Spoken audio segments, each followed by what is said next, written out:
All right, what's going on? Max here. What I'm going to do in this video here is go over a quick case study of how we were able to add an extra $90,000 to one of our e-commerce brand partners through email marketing alone on Klaviyo. So before we dive into the actual strategy, if you run an e-commerce brand doing over $80,000 per month in revenue, we'll increase your revenue by 10 to 30%, or you don't pay. Book a call here. All right, go to my website basically. All right, so first off, here's what sort of the results look like. So as you can see right here, partnership started over here sometime in August 2022, and obviously it just kind of took off from there. That's sort of the compounding effect of optimization through their email marketing. Here's another case study. So obviously Klaviyo changed their dashboard a little bit, but we took them from 11% of their brand revenue coming through Klaviyo to over 50%. All right, so obviously pretty massive results. All right, so let me show you how to do it. Our strategy is broken into these components. All right, so customer avatar research, flows, campaigns, and optimization. So here's the part that barely anybody does.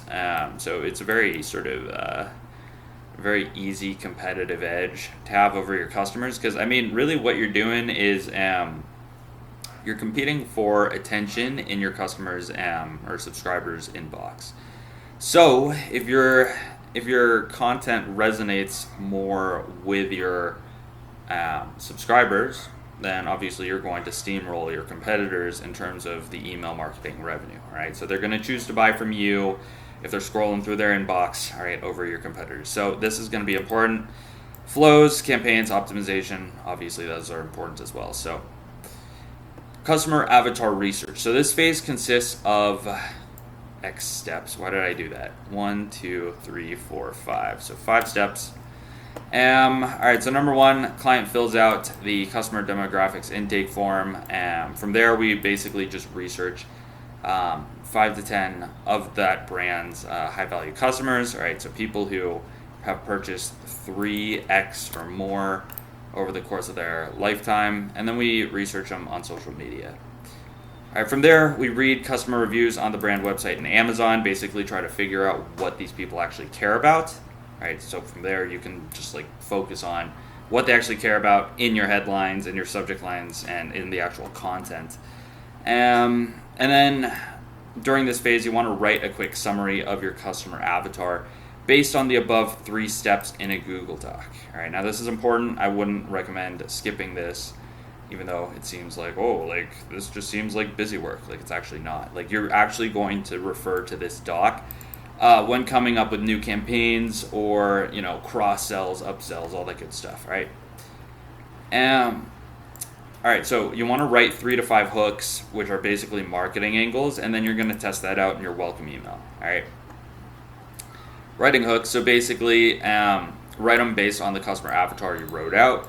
These are essentially hypotheses about what aspect of your brand or product your customer is actually going to care most about. All right, so for example, if you sell supplements, your hooks might be eco-friendly packaging, no artificial ingredients, tastes great, NSF certified for sport, simplified nutrition, aka you don't need to take several supplements, you kind of just take one and it takes care of everything. And these are the actual hooks that we used for this particular client.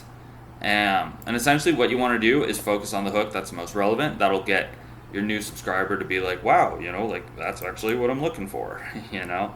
I'm sure you can relate to as a reader of emails as well, where it's like, oh, like this might actually solve my problem.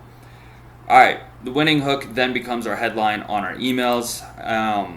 A winning headline captures their attention. All right, so this is absolutely necessary to stand out against the ocean of competitors that are fighting for their attention in their inbox. All right, so if they've subscribed to your list, they've probably subscribed to at least 5 of your competitors, and now, you know, you're fighting for their attention in the inbox. They're going to be sending, you know, 3 to 4 emails per week. All right, so we need to stand out.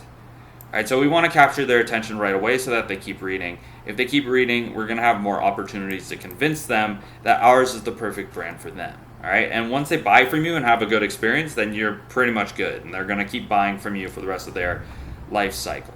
All right, so now for the actual sort of implementation.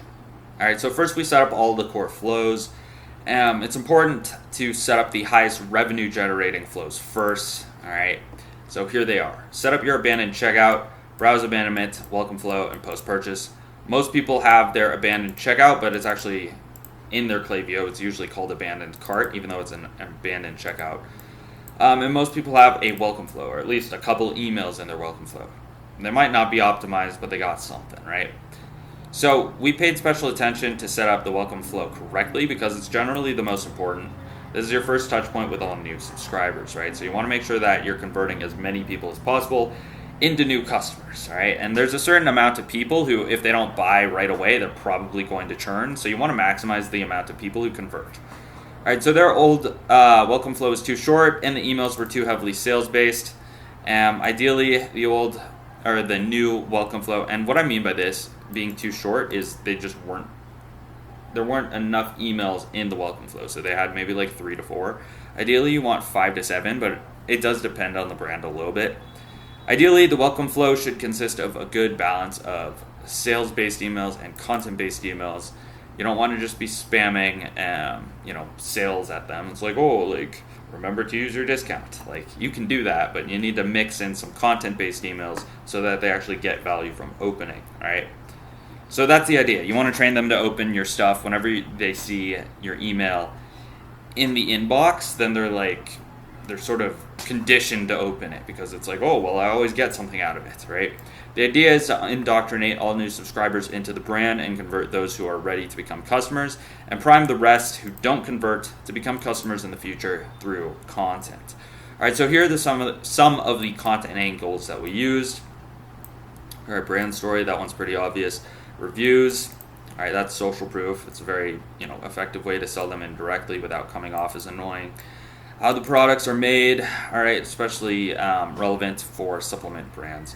Us versus them, basically comparison against competitors focused on USPs. What I found to work pretty good here is just like an infographic chart. Something that doesn't really require a lot of reading, but you can kind of just look at it and it's like, this is clearly better than, the competitors out there.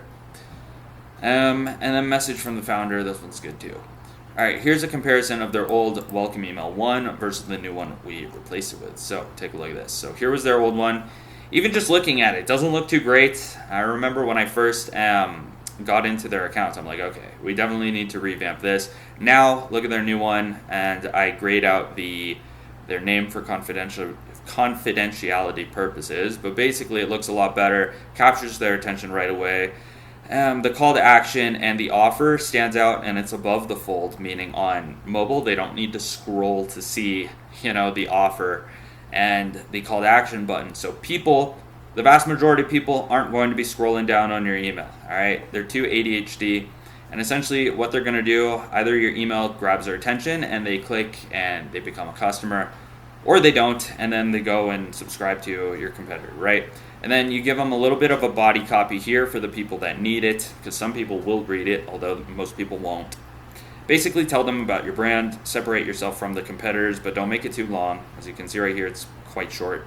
And then what you can do down here, depending on the brand, is give them some bestsellers. Because bestsellers obviously have the highest chance of converting people. All right, now campaigns. When we first started working with them, they had 3 main problems with their campaigns. So number 1, they weren't sending frequently enough. They were sending about 1 per week, which is okay. But you can definitely send a lot more, especially if the brand is a little bit bigger. The campaigns were mostly sales and product based, and the email designs were suboptimal. All right, so we fixed all of these. So number 1, when we started working with them, they were only sending campaigns once every 1 to 2 weeks or so. And based on the engagement metrics, we were able to see that they were leaving a ton of potential sales on the table. So we actually see this a lot, where people are too afraid to send more. It's like, I don't want to burn out my list. You know what I mean? But you got to look at it, the engagement metrics, and that's going to tell you if you're being too annoying to your audience. All right. So if the open rate is relatively high, so over 30% open rate at minimum, decent click-through rate, so over 0.5%, less than 1% unsub rate, and less than 0.1% spam rate, then you can increase campaign frequency and see how that works. And now, if you're sending too many campaigns, you're going to know because the unsub rate is going to be relatively high. It's going to be like 2% or something. High spam rate, anything over 0.1%. That basically means like, okay, your customers are getting annoyed. Now you might get some people like sort of outliers who are like, you're sending me too much. All right, but you got to look at the metrics. We can't just base it off like one person out of 10,000 people, because there's always going to be outliers. You got to make decisions based on data. All right, so this generally has diminishing returns after 3 to 4 campaigns per week. So keep that in mind. Each brand has a unique sweet spot for campaign frequency, and finding it is a process of trial and error. So basically, just do what I just said. You got to test it out, and test sending 3 to 4 per week. See how that goes. And take a look at the metrics. All right, so the campaigns were mostly sales and product based, which isn't good. So that can become predictable and annoying to your subs. Not surprisingly, the general result is an unnecessarily high churn rate. So you don't want that. All right.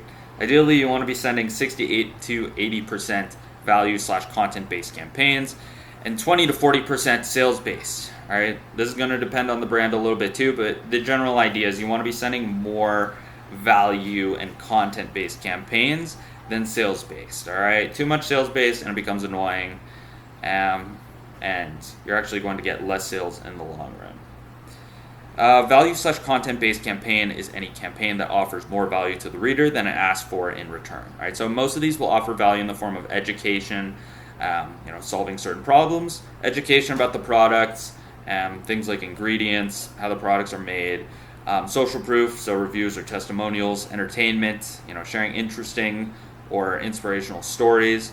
And the way I like to think about it is if you're subscribed to any paid newsletter, which you probably are, it's either due to it being entertaining or educational. Right? So if you weren't getting regular value from them, then you would just unsubscribe, right? And save your money. So that's how you want to view your own email list, and ask yourself, would I pay for this if this was one of my own subscribers?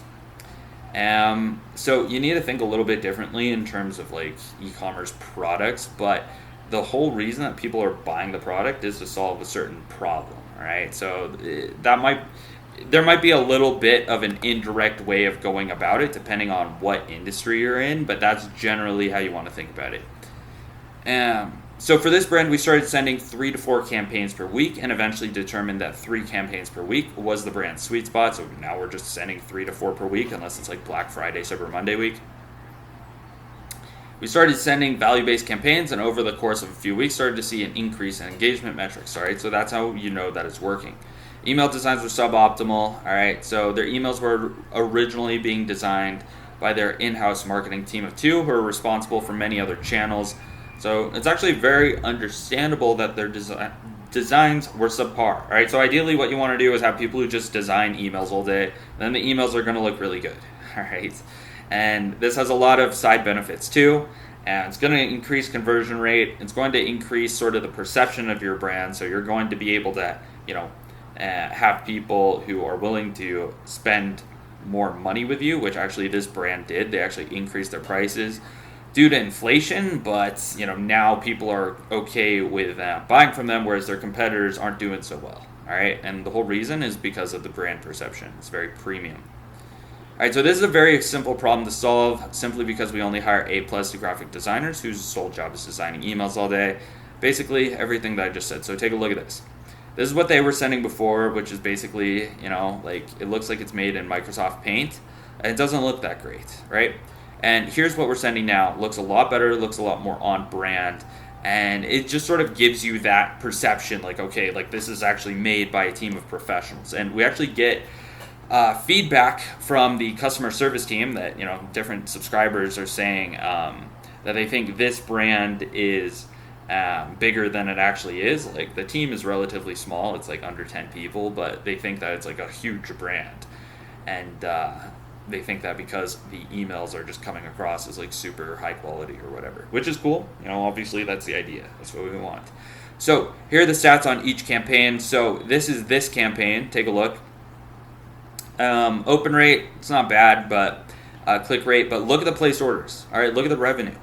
657 from this campaign, which is a sales campaign about their creatine, versus their the new campaign, which, granted, this was after a few months. We've had time to build up their list and cultivate their engaged segment.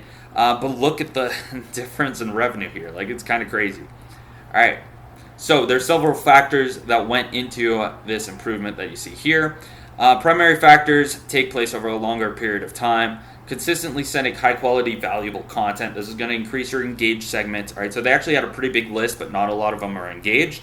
The reason why is because they were just sending too much sales-based stuff, and people weren't really getting much from it. All right, number 2, growing your engaged audience, which is what I just said. This goes hand in hand with the above point. Constantly auditing campaign performance. All right, basically finding what campaign topics are resonating and doubling down on those. Super important. And yeah, this is how you optimize sort of the campaign strategy over time. All right, now optimization. All right. All right, so basically nobody does this. So if you're optimizing in any possible fashion, then you're going to have a big sort of advantage over your competitors because literally nobody's doing this. All right, optimizing flows and pop-ups through A/B testing is where most of the long-term revenue growth comes from. And email revenue, sort of as an equation, is entirely comprised of 2 variables. All right, so the conversion rate of your emails or the number of recipients of your emails. All right, so number 1, that one's easy. Basically how well do your emails convert? Basically what you do is having proper email strategy and A/B testing over time. That's how you optimize this factor. But number 2, this is literally just driving quality traffic to the website, which we don't control. But what we do control is the conversion rate of the pop-up form. All right, so I'll get into that here in a second. All right, but basically, by optimizing your pop-up forms and your flows, you're increasing both sides of this equation, resulting in maximal email revenue growth. All right, so we started by testing the highest ROI variables first. So this is the order of the variables we tested first. Time delay, and the reason why, it's not necessarily the highest impact, but it's so easy to set up. You literally just use a conditional split. Then subject line versus preview text. I don't know why more people aren't doing this, but this could actually make a massive difference in terms of the revenue per email. And then email content / structure. So things like, all right, should we include a hero image or should we not? Should we include a call to action midway through the email or only at the bottom and the top? That sort of thing. All right. And then the actual content, like what do people actually want to read about? Here's a list of all the variables that we tested. So send day and time, subject lines, preview text, from name, imagery, layout, length, colors, offers, copy, and call to action buttons, and the actual call to action, text. Here's an example of an A/B test that we ran. The only variable we tested was preview text. All right, enjoy 15 off your order versus here's $15 off. It's such a minor thing and so easy to set up, but the winning variation B is generating more sales revenue than A. All right, so small tweaks can make a massive difference. It's actually true. All right, look at this. Literally requires like 2 minutes of work. And then of course you got to track all of this in a spreadsheet. Take a screenshot, throw it in a folder so that you have like a bunch of data, right?